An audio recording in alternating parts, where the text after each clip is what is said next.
મિત્રો, જ્યોતિષશાસ્ત્ર સુખ શાંતિથી ભરપૂર અને ખુશહાલ જીવન જીવવા માટેની કેટલીક ટિપ્સ જણાવવામાં આવે છે.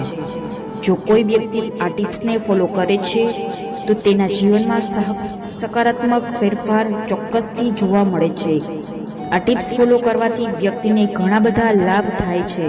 ખાસ તો જે વ્યક્તિઓને ધન લાભની કામના હોય તેમને સૂતી વખતે કેટલીક ટિપ્સ ફોલો કરવી જોઈએ.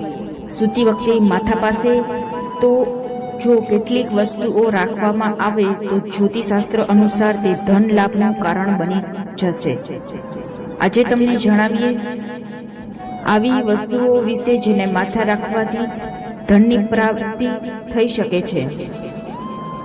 રાત્રે સૂતા પહેલા માથા પાસે હળદરની ગાંઠ રાખવી જોઈએ. તેનાથી નકારાત્મક ઉર્જાનો અંત થાય છે. હળદરની ગાંઠ માથા પાસે રાખીને સુવાથી નોકરીમાં પ્રગતિ થાય છે અને ધન સંપત્તિ પણ વધે છે. જો તમારા જીવનમાં આર્થિક સમસ્યાઓ ચાલી રહી છે તો માથા પાસે ₹1નો સિક્કો રાખીને સૂવું.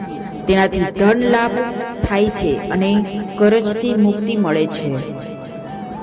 સૂતી વખતે ઓશિકા પાસે વરિયાળી અને એલચી રાખવી જોઈએ. તેનાથી ખરાબ સપના આવતા નથી અને આર્થિક, માનસિક અને શારીરિક સમસ્યાઓ દૂર થાય છે. એક લોટામાં પાણી ભરીને તેને માથા તરફ રાખીને સૂવાથી સ્વાસ્થ્ય સારું રહે છે.